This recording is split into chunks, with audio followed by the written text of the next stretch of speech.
Gérald Darmanin a annoncé sur un plateau télé qu'une personne qui perçoit le RSA et qui ne veut pas travailler gagne financièrement autant, voire aussi bien que lui. Mais Gérald vit dans un conte de fées, tandis que les Français vivent dans un conte de faits.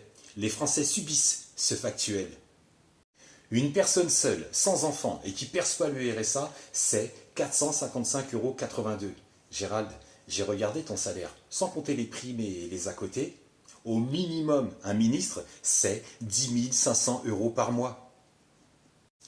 Donc, en empalant sauvagement par derrière la France avec la réforme des retraites et en crachant sur les Français et en leur demandant de la fermer, stop. 49.3. Passage en force. Et au lieu de stigmatiser sur ceux qui, soi-disant, se la coulent douce, qui profitent de leur famille, profitent de leurs enfants, eh bien, ils n'ont pas d'oseille. Ils ne perçoivent pas 10 500 € par mois. Gérald, qu'est-ce que tu racontes?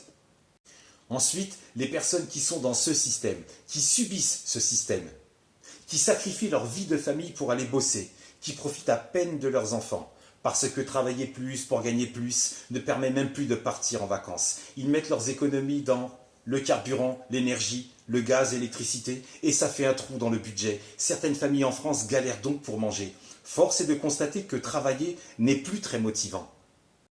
Il y en a qui vous pissent à l'arrêt car ils refusent de trimer pour un salaire à ras les testicules. La démocratie en France a un goût de chiottes et est bourrée d'hémorroïdes. La France est devenue une colonie américaine, avec un chef d'État français, formé par des Américains, parce qu'il répond aux exigences d'un gouvernement américain, et faire en sorte que la France donne ce qu'elle a de plus cher à ce gouvernement. Le gouvernement américain a toujours voulu gérer la France. Et ça s'est confirmé quand ils sont arrivés à la fin de la guerre.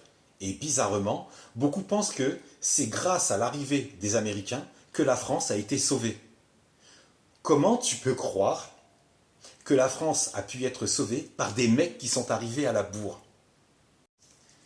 Franklin Roosevelt éprouvait de la haine pour Charles de Gaulle. Donc, le gouvernement a exercé un droit de veto sur Charles de Gaulle, un droit de veto sur Vichy.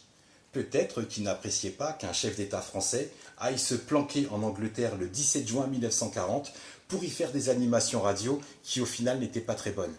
Que la paix soit avec toi.